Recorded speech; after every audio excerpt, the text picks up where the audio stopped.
Welcome to morning cafe. Tashika, பொதுவாக நம்ம நிகழ்ச்சியை முதல்ல ஒரு அழகான பாடல் மூலியமாக ஆரம்பிப்போம். அண்ட் இப்போ இருக்கிற ஜென்ரேஷனில் பார்த்தீங்கன்னா சின்ன சின்ன குழந்தைங்க கூட, என் ஃப்ளாட்டில் கூட ஒரு சின்ன குழந்தை இருக்குது, ஒரு 2 வயசு குழந்தை.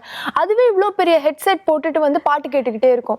ஸோ அந்த அளவுக்கு குழந்தைங்களுக்கு கூட மியூசிக் அவ்வளோ பிடிச்சி போயிருக்கு. அண்ட் ப்ரெக்னென்ட் லேடிஸ்லாம் கூட நிறைய பேர் என்ன சொல்லுவாங்கன்னா, வயிற்றுல குழந்தை இருக்கும் போதே நல்ல பாடல்கள் கேட்டால் அந்த குழந்தை ரியாக்ட் பண்ணும், அது நம்மளுக்கு ஃபீல் ஆகும் அப்படின்னு சொல்லியிருக்காங்க. அதை பற்றி நீ கேள்விப்பட்டிருக்கியா? நான் நிஜமாவே கேள்விப்பட்டிருக்கேன். அதாவது பார்த்தீங்கன்னா நார்மலாக என்னோட ஃப்ரெண்ட் இருக்காங்க. அவங்க ப்ரெக்னெண்ட்டாக இருக்கும்போது இந்த தாலாட்டு சாங் எல்லாம் ப்ளே பண்ணிட்டே இருப்பாங்க. அவன் பக்கத்தில் வச்சு கேட்டுட்டே இருப்பான். நான் யோசிப்பேன், எதுக்கு நைட்டில் தாலாட்டு பாட்டுலாம் கேட்டுட்டே இருக்காங்க அப்படின்னு யோசிக்கும் போது தான் அவங்க சொன்னாங்க, இந்த மாதிரி தாலாட்டு பாட்டாக இருக்கட்டும், இல்லாட்டி குழந்தைங்களுக்கு பிடிச்ச பாட்டாக இருக்கட்டும், கேட்கும்போது அவங்களுக்கு ஒரு பாசிட்டிவ் வைப் வரும் அப்படின்னு சொல்லுவாங்க. ஸோ பிறக்கிறதுக்கு முன்னாடியே பார்த்தீங்கன்னா குழந்தைங்க எல்லாருமே மியூசிக் கேட்டு தான் வளர்றாங்க. ஸோ இன்னைக்கும் நம்மளோட ஃபர்ஸ்ட் செக்மெண்ட் மியூசிக் பற்றி தான் இருக்க போகுது. அதாவது தர்மவதி ராகத்துல இன்னைக்கு சுசித்ரா என்ன பாடல் பாட போறாங்க அப்படின்றத வாங்க பார்க்கலாம். ராகம் 16, பாடல் பல நூறு.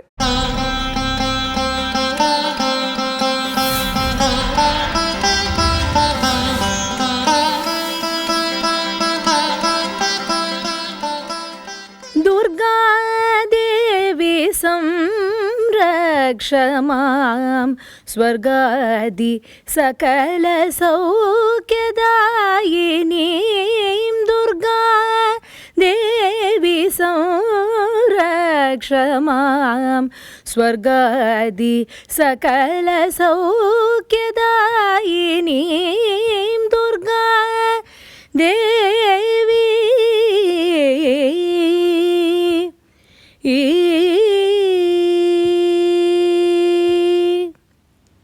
நாரத முனி ஹிருத்சரசிஜ நிலையே நாரத முனி ஹிருத்சரசிஜ நிலையே பாதாதி ஸ்ரீகாந்த பிரம்மாண்டவலயே நாரத முனி ஹிருத்சரசிஜ நிலையே பாதாதி ஸ்ரீகாந்த பிரம்மாண்டவலயே நரகண்டீரவ சரபேஸ்வர பிரியே நரகண்டீரவ சரபேஸ்வர பிரியே பாவன ஸ்ரீ வித்யாநிலையே சதயே நரகண்டீரவ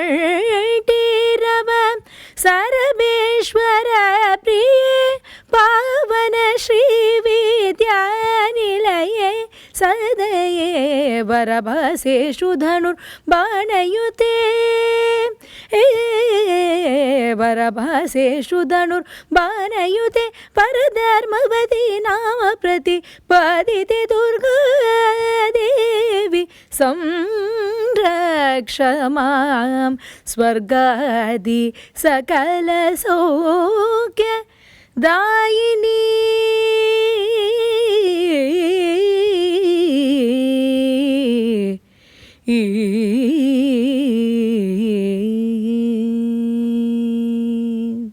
நேயர்கள் அனைவருக்கும் மிகவும் இனிமையான காலை வணக்கங்கள். அற்புதமான பல ராகங்கள், அந்த ராகம் கர்நாடக இசையில் எப்படி இருந்திருக்கு, திரை இசையில் எப்படி கையாளப்பட்டிருக்கு அப்படிங்கிறதெல்லாம் நம்ம சில வாரங்களாக பார்த்துட்டு வரோம். அந்த விதத்தில் இன்றைய தினம் நம்ம எடுத்துகிட்டு இருக்கிற இந்த ராகமானது, இதனுடைய பெயர் தர்மவதி அப்படின்னு பேர். இந்த தர்மவதிங்கிற ராகம் ரொம்பவே மென்மையான ஒரு ராகம். இதை கேட்கும் பொழுதே நமக்குள்ள ஒரு சாந்தி ஏற்படும், ஒரு அமைதி தரக்கூடிய ராகம் இந்த தர்மவதி அப்படிங்கிறது. இது ஒரு மேளகர்த்தா ராகம். முன்னாடியே நம்ம பார்த்துருக்கோம் மேளகர்த்தா ராகம்னா என்ன அப்படிங்கிறது. இந்த ஜன்ய ராகம், ஜனக ராகம்னு 2 பிக் கிளாசிஃபிகேஷன்ஸ் உண்டு. அதாவது தாய் ராகம், சேய் ராகம் அப்படிங்கிறது. இந்த தாய் ராகங்கள் மேளகர்த்தா ராகங்கள். இந்த தாய் ராகங்கள்லேருந்து நிறைய ராகங்களை நம்ம எடுக்கிறோம். அந்த ஸ்வரங்களை பெர்மிட்டேஷன், காம்பினேஷன் போட்டு நிறைய ராகங்கள் வரும். அப்படி வரக்கூடிய ராகங்கள் சேய் ராகங்கள், அதாவது ஜன்ய ராகங்கள் அப்படின்னு சொல்கிறோம். இந்த ஜன்ய ராகங்கள்லேயே இன்னும் நிறைய கிளாசிஃபிகேஷன் எல்லாம் இருக்குது. அதெல்லாம் நம்ம போக போக பார்க்கலாம். இப்போ மேளகர்த்தா ராகங்களில் இந்த ராகம் 59வது ராகம், 59th ராகம்னு சொல்கிறோம். இந்த 59th ராகம் தர்மவதி அப்படிங்கிறது மேளகர்த்தா ராகத்தில் நம்ம தர்மவதின்னு சொல்கிறோம். ஆனால் முத்துசுவாமி தீக்ஷிதர் வழியில் சொல்லும் பொழுது இதை அவர்கள் தாமவதி அப்படின்னு அழைக்கிறது உண்டு. நம்ம தர்மவதின்னு சொல்கிறோம், அவர்கள் தாமவதி அப்படின்னு இதை சொல்கின்றார்கள். ஆனால் ரெண்டுமே ஒன்று தான்.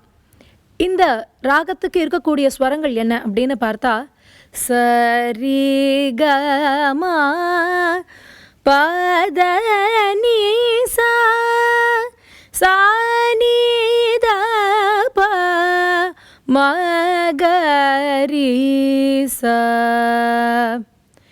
இதில் இருக்கக்கூடிய ஸ்வரங்கள் எல்லாம் ரொம்ப ரொம்ப அழகு. இதை கேட்க கேட்க நமக்கு அவ்வளவு சந்தோஷம் ஏற்படக்கூடியது. ஷட்ஜம் அடுத்தாப்பில் இதில் பார்க்கும் பொழுது மேளகர்த்தா சார்ட் வைஸ் பார்த்தா ரீ 2, கா 2, மா 2, பஞ்சமம், அதே போல் தைவத்தமும் 2வது தைவத்தம், நிஷாதம் 3வது நிஷாதம் அப்படின்னு சொல்கிறது உண்டு. அதாவது நம்ம நார்மல் டேர்ம்ஸில் பார்க்கும் பொழுது இது சதுஸ்ருதி தைவத்தம், காக்கலி நிஷாதம் அப்படின்னு சொல்லக்கூடிய நோட் எடுத்துன்னு இருக்கு. பிரதிமத்தியம ராகம், ரொம்ப முக்கியமான பிரதிமத்தியம ராகம் இது.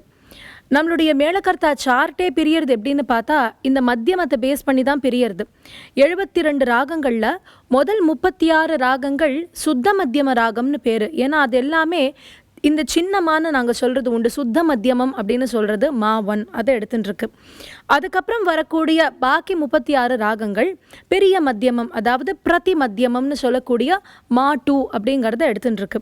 இந்த ராகம் பிரதி மத்தியம ராகம், சம்பூர்ணமான ராகம். முன்னாடியே நான் சொன்னேன் எல்லா ஸ்வரங்களும் இதில் இருக்குது, அதனால சம்பூர்ணமான ஒரு ராகம் இது. கர்நாடிக் மியூசிக்கில் இந்த தர்மவதி ராகமானது ரொம்ப அதிகமாக யூஸ் பண்ணியிருக்காங்களா அப்படின்னு பார்த்தால் அப்படி நம்ம சொல்ல முடியாது. ஒரு கல்யாணியோ இல்லை ஒரு காம்போதியோ ஒரு பந்துவராளியோ அந்த மாதிரி ராகங்கள், மோகனம், இதெல்லாம் யூஸ் பண்ண அளவுக்கு இந்த தர்மவதி கர்நாடிக் மியூசிக்கில் யூஸ் ஆயிருக்கா அப்படின்னு பார்த்தா அப்படி பார்க்கும்பொழுது கொஞ்சம் கம்மியாகத்தான் இருக்குது இதை கம்பேர் பண்ணும் பொழுது.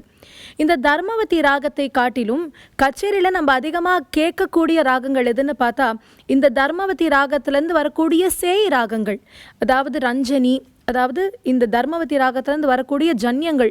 ரஞ்சனின்னு ஒரு ராகம் இருக்குது, மதுவந்தின்னு ஒரு ராகம் இருக்குது. இதெல்லாம் நம்ம கச்சேரிகளில் அதிகமாக புழக்கத்தில் இருக்கக்கூடியது. இப்போ இது சினிமாவில் பார்க்கும் பொழுது ரொம்ப அழகான பல பாடல்கள் இருக்குது இந்த ராகத்தில்.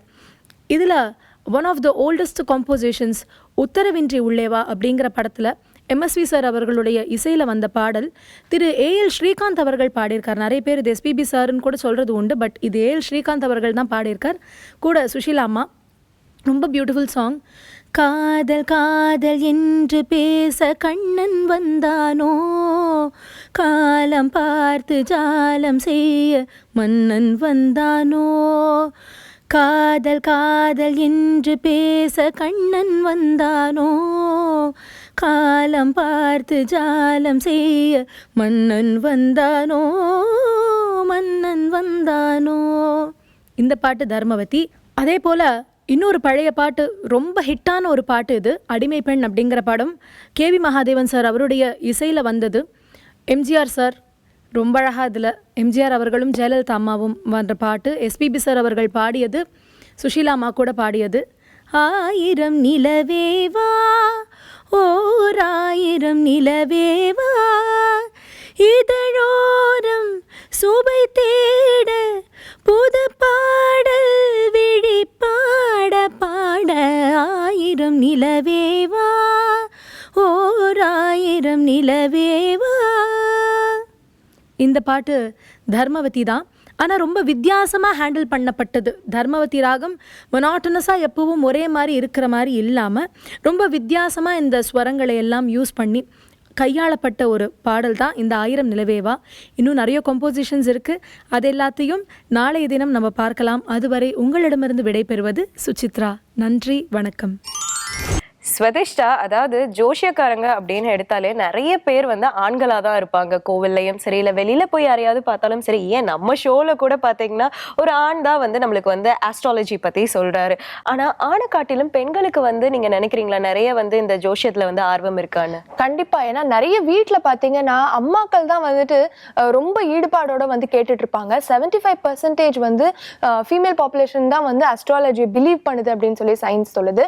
அது மட்டும் இல்லாம நிறைய நிறைய விமன் மேகசின்ஸ்ல கூட பாத்தீங்கன்னா பெண்கள் வந்து காலம்ஸை எழுதிக்கிட்டு இருக்காங்க அஸ்ட்ராலஜி பத்தி.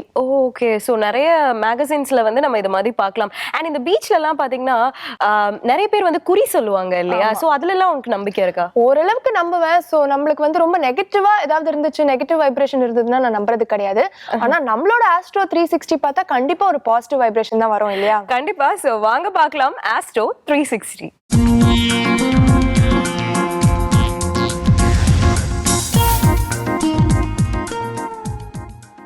புது யுகம் நேயர்களுக்கு ராஜயோக அன்பு வணக்கம். நிகழ்ச்சியை பார்த்து கொண்டிருக்கின்ற பாக்கியவான்களாகிய உங்களுக்கு நாளொரு மேனையும் பொழுதொரு வண்ணமும் நன்மைகளும் மேன்மைகளும் உண்மையாக கிடைக்க வேண்டிய பிரார்த்தனையோடு உங்கள் ராஜயோகம் டாக்டர் கே ராம். நேயர்களே, நம்ம நிகழ்ச்சியில் ஒவ்வொரு நாளும் ஒவ்வொரு விதமான சாஸ்திர நுணுக்கங்கள் பற்றி, ஆன்மீக விஷயங்களை பற்றி, சூட்சுமங்கள் சம்பந்தப்பட்ட யோகங்களை பற்றி, சகுனங்கள் சம்பந்தப்பட்ட சாஸ்திரங்கள் பற்றி, இன்னும் வெவ்வேறு விதமான விஷயங்களை நம்ம தெரிஞ்சுக்கிட்டு இருக்கிறோம். அந்த வகையில் இன்றைக்கி நம்ம எடுத்துக்கிட்டது என்னென்னு கேட்டிங்க அப்படின்னா, பொதுவாகவே அதாவது சாஸ்திர ரீதியாக எவ்வளவோ விஷயங்கள் கொடுக்கப்பட்டிருந்தால் கூட செல்வம் சேருவதற்கு என்ன வழி? இந்த கேள்வியை வந்து நிறைய பேர் ஆவலோடு எதிர்பார்த்துட்ருக்குறீங்க. வாழ்க்கையில் வந்து செல்வம்னு பேர் வச்சுக்கிட்டா செல்வம் வந்துடுறது கிடையாதுங்க. அதே மாதிரி செல்வம் இல்லை அப்படிங்கிற மாதிரி வேறு விதமான பேர் வச்சுக்கிறதுக்காக நமக்கு செல்வம் சேராமல் போகிறது கிடையாது. அந்த வகையில் செல்வம் சேருவதற்கு என்ன வழி அப்படின்னு கேட்டிங்கன்னா, நான் திரும்ப திரும்ப சொல்கிறேங்க, செல்வம் சேருவதற்கு 1008 வழிமுறைகளை நமக்கு சாஸ்திரம் சொல்லி வச்சிருந்தாலும் உங்களுடைய அடிப்படை ஜாதகத்தில் செல்வம் சேரக்கூடிய அமைப்பு இருந்தால் மட்டுமே சிறப்பான செல்வத்தை சேர்த்த முடியுங்கிற ஒரு உறுதியான விஷயத்தை இன்றைய நேரத்தில் பதிவு பண்ண கடமைப்பட்டிருக்கிறேன்.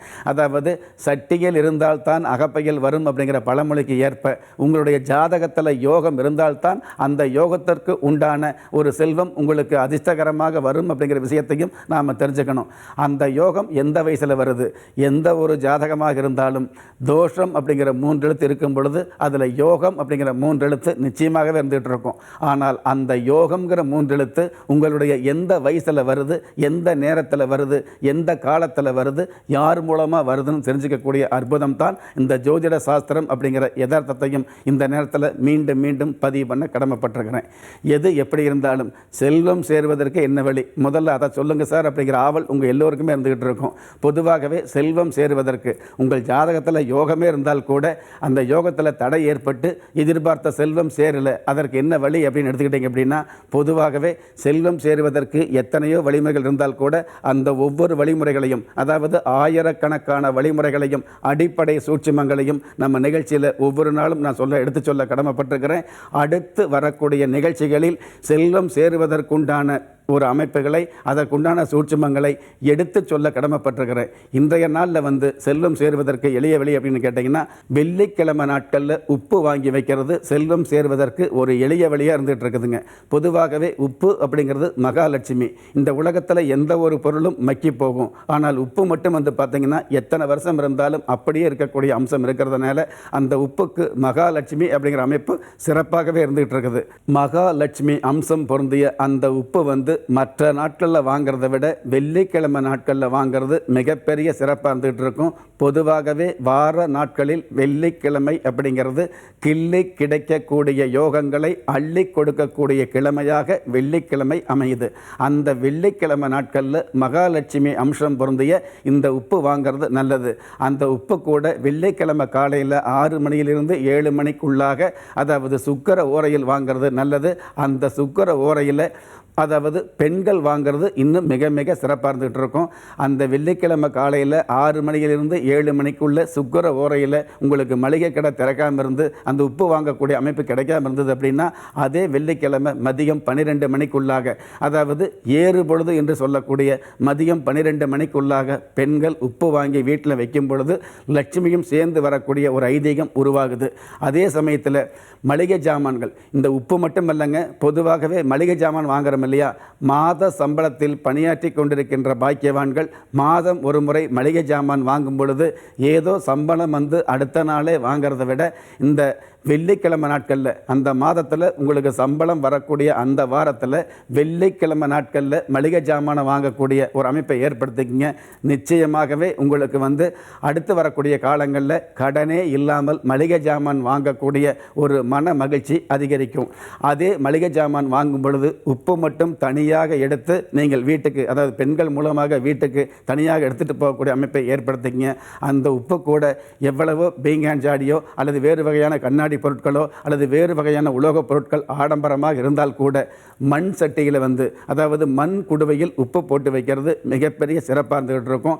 அந்த உப்பு போட்டு வைக்கக்கூடிய அந்த மண் சட்டியில் சிறு வேப்பிலை கொழுந்து ஒன்று போட்டு வச்சு அந்த உப்பை கீழே சிந்தாமல், எப்போவுமே சமையலுக்கு பொருள் எடுக்கும் பொழுது சமையல் பொருட்களை முடிந்த அளவுக்கு பெண்கள் கீழே சிந்தாமல் இருக்கிறதே ஒரு மிகப்பெரிய லட்சுமி கடாட்சம். அந்த மாதிரி கீழே சிந்தாமல் சிதறாமல் உப்பு பயன்படுத்துறது மட்டுமல்ல, மற்ற பொருட்களை பயன்படுத்துங்க. வெள்ளிக்கிழமை உப்பு வாங்கி வச்சு அந்த வெள்ளிக்கிழமை நாட்களில் மளிகை ஜாமானும் வாங்கக்கூடிய ஒரு பழக்கத்தை ஏற்படுத்திக்கிட்டீங்க அப்படின்னா அடுத்து வரக்கூடிய காலங்களில் நமக்கு செல்வம் சேருதோ இல்லையோ, இருக்கிற செல்வம் போகாமல் தற்காத்து கொள்ளக்கூடிய ஒரு தாத்பரியம் நிச்சயமாகவே அமையுது.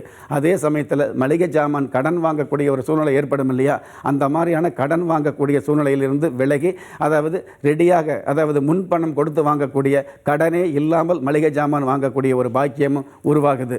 அதே சமயத்தில் பெண்கள் சம்மந்தப்பட்ட இந்த உப்பு வாங்கி வரும் பொழுது பெண்கள் எக்காரணத்தை கொண்டும் கை தவறி கீழே போடுறது, அல்லது உப்பு வாங்கி வரும் பொழுது 3 முக்கு அல்லது 4 முக்கு இருக்கும் இல்லையா, அந்த 4 ரோட்டில் நின்று தேவையில்லாத கதை பேசுவது, இந்த மாதிரியான விஷயங்களை வச்சுக்காமல் இருக்கிறது நல்லது. முடிந்த அளவுக்கு உப்பு வாங்கி வரும் பொழுது உப்பு வாங்கின இடத்திலிருந்து உங்களுடைய இல்லத்துக்கு வருவதற்குள்ளாக இடையில ஏதாவது ஒரு தெய்வ சன்னதி இருந்து அந்த தெய்வ சன்னதியுடைய கோபுரத்தை பார்த்து ஒரு நமஸ்காரம் பண்ணி, உப்பு கையில் இருக்கும் பொழுதே உப்புக்கு ஒரு நமஸ்காரம் பண்ணி அந்த உப்பை கொண்டாந்து வீட்டில் வச்சீங்க அப்படின்னா நிச்சயமாக நீங்கள் எதிர்பார்த்ததுக்கு மேலான ஏற்றங்களையும் நம்ப முடியாத நல்ல மாற்றங்களையும் அடுத்து வரக்கூடிய காலங்களில் சந்திக்க முடியும். அப்படி நிகழ்ச்சியை பார்த்துட்டு இருக்கிற அத்தனை பாக்கியவான்களும் அந்த மாதிரியான ஒரு நல்ல மாற்றத்தையும் நன்மையான செல்வத்தையும் சந்திக்கணும், அடையணும் அப்படிங்கிறதுக்காக நானும் உங்களுடைய குலதெய்வத்தையும் அந்த மகாலட்சுமியையும் செல்வ லட்சுமியையும் பிரார்த்தனை பண்ணுறேன். பயப்பட வேண்டாம். ஒரு மனிதனை யார் கைவிட்டாலும் ஆன்மீகம் கைவிடாது என்ற என்னுடைய ஆழமான ஆன்மீகத்தை பதிவு செய்து மீண்டும் நாளைய நிகழ்ச்சியில் சந்திக்கும் வரை நன்றியுடனும் வாழ்த்துக்களுடனும் உலக மக்களுக்கான பிரார்த்தனையுடனும் உங்கள் ராஜயோகம் டாக்டர் கே. ராம்.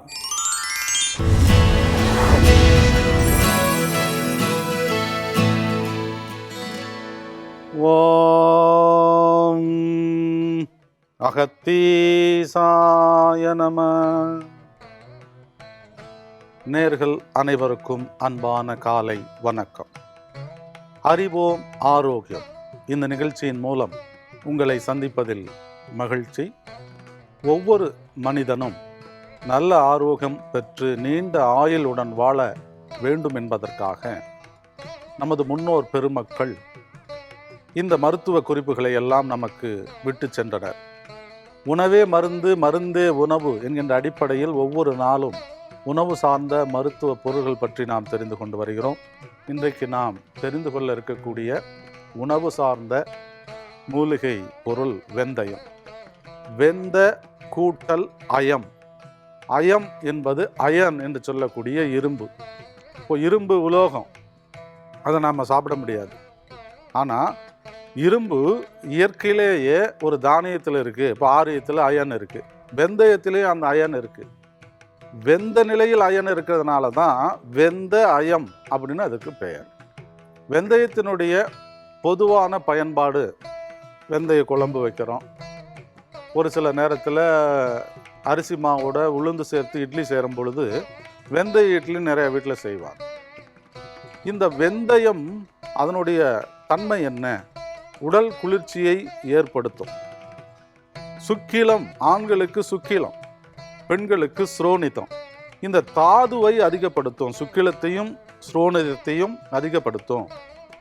இந்த சுக்கிலம் ஸ்ரோனிதம் ஒவ்வொருவருக்கும் பிரதானம்.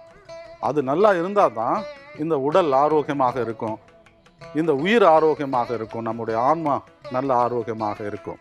அடுத்ததாக இன்றைக்கு பெருகி வரக்கூடிய பல்வேறு வகையான நோய்களில் உலகம் முழுவதும் பல பேர் இந்த நோய்க்கு ஆளாகுகிறார்கள். நீரிழிவு, மதுமேகம், டயாபெட்டிக்னு சொல்லக்கூடிய சர்க்கரை நோயாளிகள். எத்தனையோ வகையான மருந்துகளை சர்க்கரை நோயாளிகள் சாப்பிட்டு கொண்டே தான் இருக்கிறார்கள். ஒரு சிலருக்கு பார்த்தீங்க அப்படின்னா, பெரும்பாலானோருக்கும் கூட அடிக்கடி சிறுநீர் கழிக்கிறது, உடல் மெலிந்து போயிடுறது, நரம்பு மண்டலம் பாதிப்பு அடைஞ்சிருது, இரத்த நாளங்கள் டீப் வெயின் த்ராம்போசிஸ்ன்னு சொல்லக்கூடிய காலுக்கு வரக்கூடிய இரத்த நாளங்கள் பாதிப்படைந்து கால் விரல் பாதிக்கப்படுறது, விரலை எடுக்கிறது, ஒரு சிலருக்கு காலையே எடுத்துறது, எல்லாருமே மருந்து சாப்பிட்டுட்டு தானே இருந்தாங்க. ஏன் அவர்களுக்கு அந்த மாதிரிலாம் ஆச்சு? என்ன வகையான மருந்துகளை அவங்க சாப்பிட்டுட்டு இருந்தாலும் இது போன்ற இயற்கை சார்ந்த உணவு சார்ந்த மூலிகைகளையும் அவர்கள் பயன்படுத்தினார்கள் என்றால் அந்த சர்க்கரை நோயினுடைய பாதிப்பாக ஏற்படக்கூடிய இப்படிப்பட்ட அறிகுறிகள்லாம் வராமல் தடுக்க முடியும். நான் ஆங்கில மருந்து சாப்பிட்றேன், அல்லது ஹோமியோபதி சாப்பிட்றேன், வேற ஒரு மருந்து சாப்பிட்றேன், எதை வேணால் சாப்பிடுங்க. உணவு சாப்பிடக்கூடிய மாதிரி இந்த வெந்தயத்தை சர்க்கரை நோயாளிகள் பயன்படுத்தலாம். நல்லா ஒன்று மட்டும் ஞாபகம் வச்சுக்கோங்க, எந்த ஒரு தானியமாக இருந்தாலும் அந்த தானியத்தை அப்படியே சாப்பிட்றத காட்டிலும் அது முளைக்கட்டி வரவழைச்சு சாப்பிடக்கூடிய தன்மை, உயிரோட்டமானது அந்த தானியம்.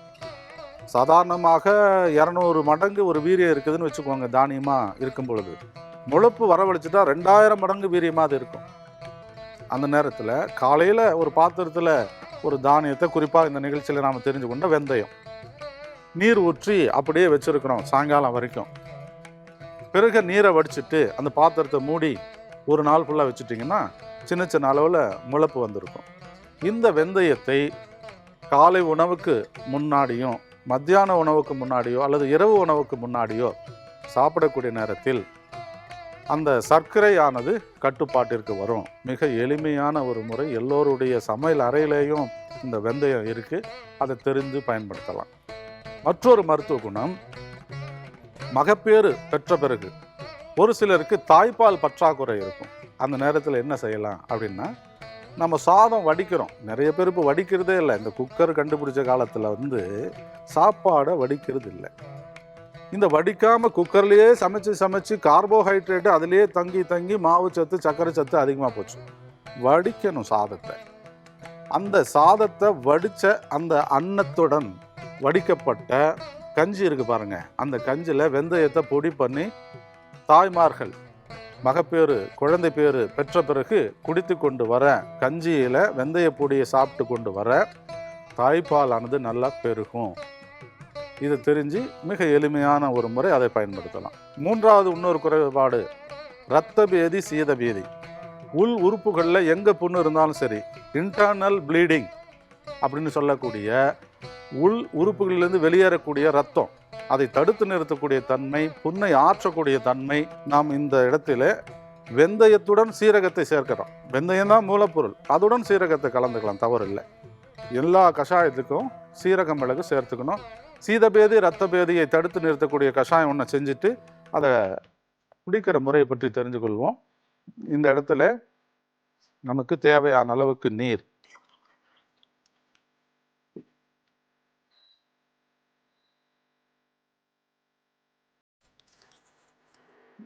எது மூலப்பொருளோ அது 2 தேக்கரண்டி போட்டுக்கலாம். இப்போ வெந்தயம் தான் அதில் மூலப்பொருள், அதில் 2-3 தேக்கரண்டி போட்டுக்கலாம். சீரகம் கொஞ்சமாக போட்டுக்கிட்டா போதும். இப்போ இந்த கஷாயம் சீதபேதி, இரத்த பேதி இது ஏற்படுவதற்கான வாய்ப்பு என்ன?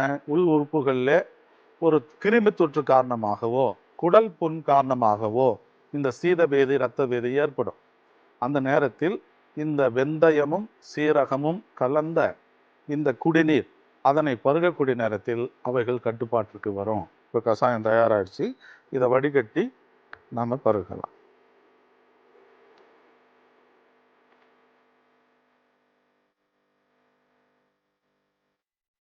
இப்படி தயாரிக்கப்பட்ட இந்த கஷாயத்திலிருந்து பெறக்கூடிய ஆரோக்கியத்தை பற்றி தான் விரிவாக நாம் தெரிந்து கொண்டோம்.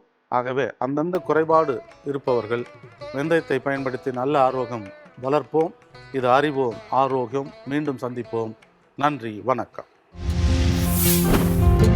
சதீஷ்டா, அதாவது ரூல்ஸ் அண்ட் ரெகுலேஷன் அப்படின்னா உனக்கு ஃபர்ஸ்ட் ஞாபகம் வருது யார்? ஃபர்ஸ்ட் ஞாபகத்துக்கு வர்றது வந்து கண்டிப்பா ஹிட்லர் தான். ஏன்னா வந்து யாராவது ரொம்ப ரூல்ஸ் போட்டாங்க இல்ல ரொம்ப வந்து பார்க்கறதுக்கே டெரரா இருக்காங்கன்னா ஹிட்லர் மாதிரி இருக்காங்க அப்படின்னு சொல்லி தான் நம்ம கம்பேர் பண்ணுவோம் இல்லையா?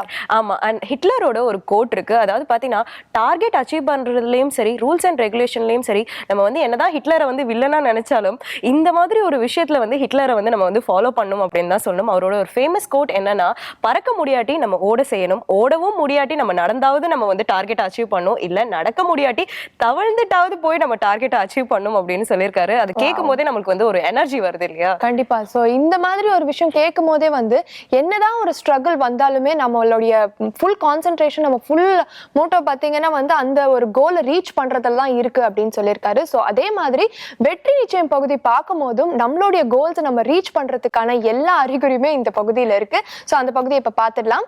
வாங்க பார்க்கலாம் வெற்றி நிச்சயம்.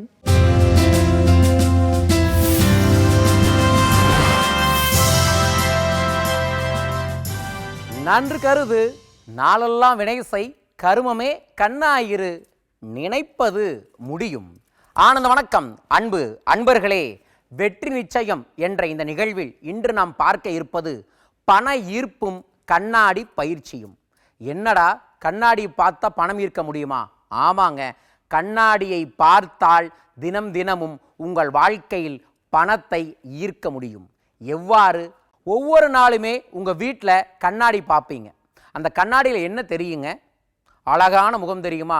ஆம், அந்த அழகான முகத்தில் நீங்கள் எதை தொடர்ந்து பார்க்கிறீர்களோ, எதை தொடர்ந்து நினைக்கிறீர்களோ, எதை தொடர்ந்து நம்புகிறீர்களோ அது உங்கள் வாழ்க்கையில் நடந்தே தீரும். ஆம், ஒவ்வொரு முறையும் கண்ணாடியை பார்க்கும் பொழுது உங்களை பற்றிய உயர்ந்த வார்த்தைகளை, செல்வமிக்க வார்த்தைகளை, கோடீஸ்வர வார்த்தைகளை கூறுங்கள். கண்ணாடியை பார்க்கும் பொழுது எப்போதுமே கண்ணாடியை பார்த்தால் முதலில் நீங்கள் புன்னகையை வெளிப்படுத்துங்கள். அவ்வாறு புன்னகையை வெளிப்படுத்தும் பொழுது நீங்கள் உங்கள் முகத்தையும் உங்கள் கண்ணையும் ஊன்று கவனிக்க வேண்டும். அவ்வாறு உங்கள் கண்ணை நீங்கள் கவனிக்கும் பொழுது உங்கள் ஆழ் மனதில் உங்கள் புன்னகை பதியும். அந்த புன்னகை பதியும் பொழுது இந்த பிரபஞ்ச சக்தி இவன் ஆனந்தமாக இருக்க விரும்புகின்றான், ஆனந்தத்துடன் இருக்க விரும்புகின்றான் என்பதை உறுதி செய்யும். அவ்வாறு உறுதி செய்த உங்கள் அகமனம் அந்த ஆனந்தத்தை வெவ்வேறு விதமாக உங்களுக்குள் கொண்டு வரக்கூடிய வாய்ப்பை அது ஏற்படுத்தும். அந்த வாய்ப்பை நீங்கள் தருவதற்கு இனிமேல் கண்ணாடியை பார்த்தால் முதலில் வெளிப்படுத்த வேண்டியது புன்னகையை. அதற்கு பிறகு உங்கள் மனதில் என்ன என்ன நேர்மறை வார்த்தைகள் இருக்கின்றதோ, நான் கோடீஸ்வரன், நான் செல்வமிக்கவன், நான் சுறுசுறுப்பானவன், நான் வெற்றியை குவிப்பவன், நான் சாதனையாளன் போன்ற நற்சொற்களை கண்ணாடியை பார்த்து ஆத்மார்த்தமாக சொல்லுங்கள், உணர்வுபூர்வமாக சொல்லுங்கள். இதை நீங்கள் தொடர்ந்து சொல்ல சொல்ல உங்கள் கண் அதை ஆழ்மனதில் பதிய வைக்கும். அவ்வாறு அது பதிய வைக்கும் பொழுது எப்போது எங்கெங்கு கண்ணாடியை பார்க்கிறீர்களோ நீங்கள் பார்த்தால் மட்டுமே போதும், உங்கள் அகத்தில் இருக்கக்கூடிய அந்த ரகசியம் புறத்தில் வெளிப்படுத்த ஆரம்பிக்கும். ஆம், ஒரு சாதாரணமாக 850 ரூபாய் சம்பளம் வாங்கி கொண்டிருந்த நான் இப்போது ஒரு கோடீஸ்வரனாக உருவாகி உள்ளேன். அதற்கு மிக முக்கியமான காரணம் இந்த கண்ணாடி பயிற்சி. எப்போதும் எங்கும் நான் கண்ணாடியை பார்த்தால் என்னை பற்றியும் என் வாழ்வை பற்றியும் நேர்மறையான வார்த்தைகளை சொல்லிக்கொண்டே இருப்பேன். அப்போ கையில் காசை இல்லாட்டி பரவாயில்லை, ஆனால் கண்ணாடியை பார்த்து எங்கிட்ட நிறையா பணம் இருக்குது, நான் தொடர்ந்து பணத்தை ஈர்த்துக்கிட்டே இருக்கேன், பணம் எங்கிட்ட வந்துக்கிட்டே இருக்குது, பணம் எங்கிட்ட வளர்ந்துக்கிட்டே இருக்குது, எனக்கு அபரீதமான வாய்ப்புகளும் அபரீதமான செல்வங்களும் என்னை நோக்கி வருகின்றன என்ற நேர்மறை வார்த்தைகளை கண்ணாடியை பார்த்து நான் சொல்லிக்கொண்டே இருப்பேன். அவ்வாறு நான் சொல்ல சொல்ல சொல்ல எனக்கே தெரியாமல் பல்வேறு விதத்தில் பல்வேறு விதமான வாய்ப்புகள் என்னை தேடி வந்தன. அந்த வாய்ப்புகளை நான் இறுக பற்றி கொண்டேன். அந்த பற்றி கொண்ட வாய்ப்பு என்னை எல்லா விதத்திலும் பணம், பெயர், புகழ், ஆன்மீகம் என அனைத்திலேயுமே மாற்றத்தையும் முன்னேற்றத்தையும் கொடுத்தது. அதுபோல் உங்கள் வாழ்க்கையில் இந்த நாள் முதல் எப்போது கண்ணாடியை பார்த்தாலும் நிமிர்ந்து நின்று சந்தோஷமாக கண்ணை சிமிட்டாமல் நற்சொற்களையும் நேர்மறை வார்த்தைகளையும் நேர்மறை எண்ணங்களையும் பிரதிபலியுங்கள். இதுவரைக்கும் கண்ணாடிக்கு முன்னாடி ட்ரெஸ் பண்ணுறதுக்கும் தலையை சீவருக்கு தான் இருப்பீங்க. இனிமேல் அது முக்கியமில்லை. அகத்தின் அழகுதான் மிக மிக முக்கியம். புறத்தின் அழகு முக்கியமே இல்லை. உங்கள் அகத்தின் அழகை மேக்கப் பண்ண கண்ணாடிக்கு முன்னாடி நின்று எப்போதுமே பவர்ஃபுல்லான பாசிட்டிவான வார்த்தைகளை வெளிப்படுத்துங்கள். எது வேண்டுமென்று நினைக்கிறீர்களோ அதை கண்ணாடி முன்னாடி இருந்து பாருங்க.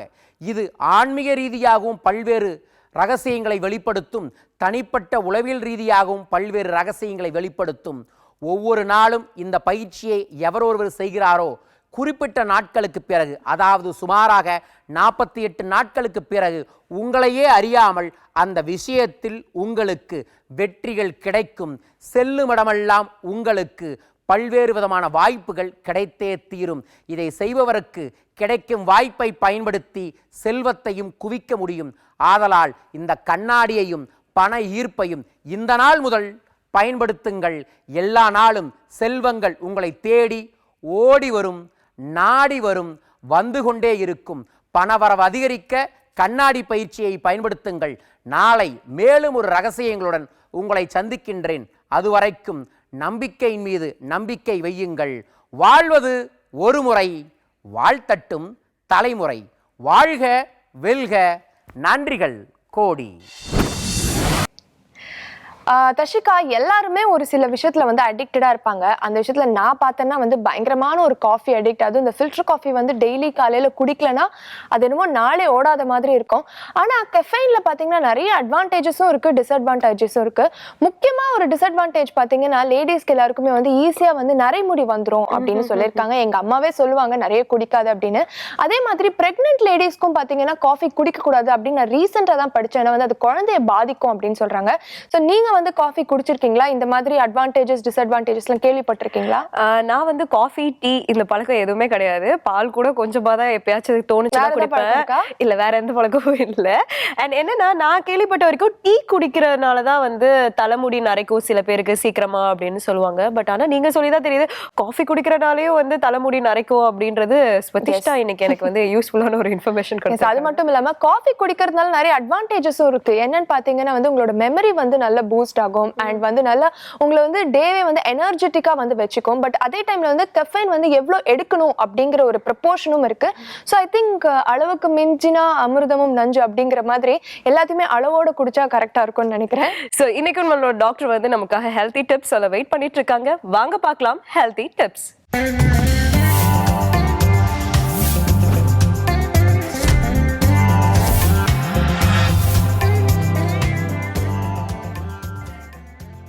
டயட் அப்படின்னா என்ன அப்படின்ற ஒரு விஷயத்தை தான் வந்து நான் இன்றைக்கி உங்களுக்கு சொல்ல போகிறேன்.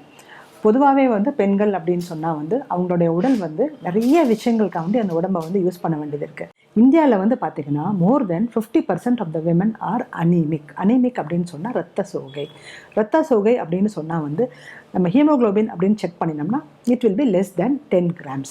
How it affects the pregnancy அப்படின்னு பார்த்தோம்னா வந்து ஒரு ப்ரெக்னன்சியை வந்து ஆரம்பிக்கும் போதே ஒரு 10 grams ஒரு ப்ரெக்னென்ட் உமன் அதை ஆரம்பிக்கிறாங்க அப்படின்னு சொன்னால் டியூரிங் த ஆன்கோயிங் ப்ரெக்னன்சியில் வந்து என்ன ஆகும்னா வந்து இந்த குழந்தை அப்படின்றது வந்து அந்த தாயை பொறுத்த வரைக்கும் ஒரு பேரசைட் மாதிரி தான்.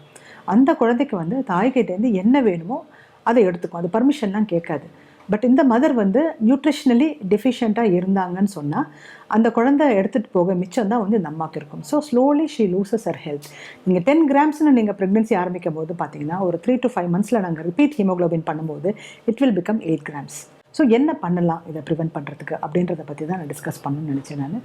ஸோ ப்ரெக்னென்சின்றது வந்து 20 வயசுக்கு மேலே. But what I would like to say is பெண் அப்படின்னு சொன்னாலே வந்து நாளைக்கு அவளுடைய உடம்பை வந்து இந்த வேலையெல்லாம் செய்ய போகுது அப்படின்ற ஒரு உணர்வை நம்ம மனசில் வச்சுக்கிட்டு அந்த பெண் குழந்தைய வந்து நம்ம கரெக்டான முறையில் வந்து நம்ம பராமரிச்சுட்டு வந்தோம்னா she is going to become a healthy woman and healthy woman will give healthy babies for the society. Ultimately ஒரு ஹெல்த்தி சொசைட்டியை உருவாக்குறதுக்கும் ஒரு ஹெல்த்தி பெண்ணால் தான் முடியும்.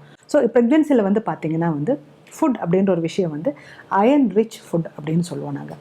ஸோ இனிஷியலி ஃபஸ்ட்டு 3 months வந்து பார்த்திங்கன்னா அவளுக்கு வந்து வாமிட்டிங் சென்சேஷன் இருக்கும். அதனால் அவனால் சரியாக உணவு சாப்பிட முடியாது. அந்த நேரத்தில் வந்துட்டு அந்த ஃபுட்டை வந்து நம்ம வந்து நியூட்ரிஷன் வந்து we try to split it in at least ஒரு 6 to 8 times. ஒரு ஃபஸ்ட்டு 3 months வந்து டயட் வந்து அவனால் அந்த 3 வேளை அப்படின்ற ஒரு விஷயம் வந்து அவளுக்கு பத்தாது. ஸோ எவ்ரி 2 to 3 hours வந்து அந்த ஃபுட்டை வந்து நம்ம ஸ்ப்ளிட் பண்ணி உங்களுக்கு ரஃப் கால்குலேஷனுக்கு வந்துட்டு கார்போஹைட்ரேட்ஸ் வந்து 50% இருக்கணும், ப்ரோட்டீன்ஸ் வந்து 25% இருக்கணும், ஃபேட் வந்து 25% இருக்கணும். So this should be the type of food which we are suppose to take. But in reality நம்ம என்ன நம்ம பண்ணுறோம், 90% வந்து கார்போஹைட்ரேட்ஸ் தான் எடுத்துப்போம், மேபி 6 to 8% ப்ரோட்டீன்ஸ் எடுத்துப்போம், 3 to 5% ஃபேட் எடுத்துப்போம். So this is totally a wrong scenario. நம்ம சாதம் சாப்பிடுவோம், இட்லி சாப்பிடுவோம், கஞ்சி சாப்பிடுவோம், சப்பாத்தி சாப்பிடுவோம், ஆனால் அதை தொட்டுக்கிறதுக்கு வந்து கொஞ்சோண்டு ஊறுகாய் வச்சு தொட்டு சாப்பிட்டு போயிட்டே இருப்போம் நம்ம. So this is not the right way to take food. So you are suppose to take 50%. அதாவது வந்து சப்பாத்தி நீங்கள் 2 சப்பாத்தி எடுத்துட்டிங்கன்னா, ஆர் 1 cup ஆஃப் ரைஸ் நீங்கள் எடுத்துக்கிட்டிங்கன்னா, or you are taking a cup of ஒரு 3 இட்லிஸ் எடுத்துக்கிறீங்கன்னா, அதுக்கு ஈக்குவலான மற்ற விஷயங்களும் எடுத்துக்கணும். For example, you can take curd 1 cup, you can take dal 1 cup, you can take chutneys, you can take and ஒரு பவுல் ஆஃப் ஃப்ரூட்ஸு, கொஞ்சம் நட்ஸு அப்படின்னு சொல்லி வந்து நீங்கள் ஸ்ப்ரெட் அவுட் பண்ணும்போது வந்துட்டு உங்களுடைய அந்த combination of carbohydrates and proteins and vitamins and minerals and fat வந்து கரெக்டான அளவுகளில் போகும்போது குழந்தைக்கு வேண்டிய விஷயங்கள் தவிர தாய்க்கும் வந்து அந்த விஷயங்கள் போய் சேரும்போது அவள் ஹெல்த்தியாக இருப்பாள்.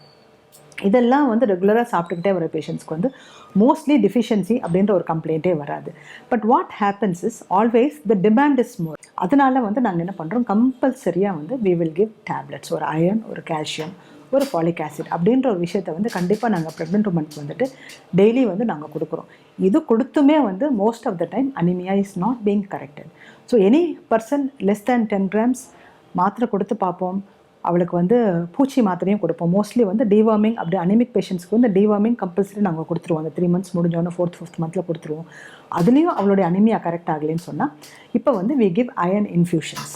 அந்த அயர்ன் அப்படின்றத வந்துட்டு மாத்திரை மூலிமா கொடுக்குறத வந்து நாங்கள் இன்ஜெக்ஷன்ஸ் மூலிமா செலுத்துகிறோம். அந்த மாதிரி செலுத்தும் போது வந்து பார்த்திங்கன்னா அவங்களுடைய அந்த ஹீமோக்ளோபின் லெவல் வந்து கரெக்ட் ஆயிடுது. பட் ஆனால் இதெல்லாமே வந்து டெம்பரவரி தான். I always say you have an anaemia, நான் கரெக்ட் பண்ணுறேன், இனிமேல் இதுலேருந்து டெலிவரி வரைக்கும் நீ தான் உன்னுடைய ஹெல்த்தை நீ பார்த்துக்கணும். ஸோ இன்னிலேருந்து எவ்ரி சிங்கிள் டே, இந்த ப்ரெக்னன்சின்றது வந்து 9 months and 7 days. ஸோ ஒவ்வொரு நாளும் என்னுடைய குழந்தைக்கு வேண்டிய நியூட்ரிஷன், என்னுடைய உடலுக்கு வேண்டிய நியூட்ரிஷன் நான் எடுத்துக்கிறேன்னா அப்படின்ற ஒரு விஷயத்த வந்து நீங்கள் ஃபோக்கஸ் பண்ணிக்கிட்டே இருக்கணும். ஈவன் வந்து இந்த ஃபுட்டை பற்றி நிறைய வந்து ஒரு மித் வந்துட்டுருக்கு. அதாவது வந்து one side what I say is they give excess nutrition. ஒரு ப்ரெக்னன்சியில் வந்து வெயிட் கெயின் அப்படின்றது வந்து பார்த்திங்கன்னா ஒரு 1 கிலோலேருந்து 1.5 கிலோ பர் மந்த் தான் நாங்கள் எதிர்பார்ப்போம். But what I see in practical for one section of people is that they are overnourished. For example, calories வந்து பார்த்தீங்கன்னா உங்களுக்கு 20 to 30% of your calories நம்ம இன்க்ரீஸ் பண்ணினா போதும் over your normal food. But what in reality happens is நீ வந்து ஒரு ஆளுக்கு சாப்பிடலை, 2 ஆளுக்கு சாப்பிட்ற, 3 ஆளுக்கு சாப்பிட்ற அப்படின்னு சொல்லிட்டு எக்ஸஸ் நியூட்ரிஷனை கொடுத்து the patient becomes obese. ஒரு ப்ரெக்னென்சியில் வந்து 10 kg தான் கெயின் பண்ணணும். But she ends up gaining 20 and 25 kgs. You have a baby of 4 to 4.5 kg and normal delivery பண்ண முடியல அப்படின்னு ஒரு சிசேரியனும் பண்ணுவாங்க. அதனால் வர விஷயமும் வரும். That is one thing. But there is an equally another segment where there is no weight gain. Entire ப்ரெக்னன்சிக்கு 3 kg 4 kg கெயின் பண்ணுவாங்க. அண்ட் ஹீமோக்ளோபின் வந்து டயட்னால இம்ப்ரூவ் பண்ண முடியாத ஒரு சுச்சுவேஷனில் இருக்கும். And once the haemoglobin is not correct, அந்த மாதிரி சுச்சுவேஷனில் வளர்கிற குழந்தையோடைய வெயிட்டுமே வந்து கெயின் ஆகாது. So we have a low birth weight babies and intrauterine growth restriction, அந்த மாதிரி சில விஷயங்கள் அந்த குழந்தைக்கு வரும். அண்ட் ரொம்ப ரெஸ்ட்ரிக்டட் பேபிஸில் வந்துட்டு ஆக்சுவலாக வந்து குழந்தை ஹெல்த்தியாக இருக்கணும்னு சொன்னால் nutrition is so important that அதுக்கு வந்து the entire 9 months you have to spend on your diet and on your exercise and even sleep helps here. ஒரு நல்ல ப்ரெக்னென்சிக்கு வந்து நல்ல தூக்கமும் தேவை. ஸோ எல்லாமே கலந்து தான் வந்து உங்களுக்கு ஒரு ஹெல்த்தியான ப்ரெக்னென்சியை கொடுக்குது. இன்னைக்கு மார்னிங் கஃபேல வந்த எல்லா பகுதிகளுமே கண்டிப்பா உங்களுக்கு யூஸ்ஃபுல்லா இருந்திருக்கும் நம்புறோம். சோ நாளைக்கு இதே மாதிரி காலையில 8 மணிக்கு உங்களை சந்திக்கும் வரை this is Tashika and Swadishta signing off. இது மார்னிங் கஃபே.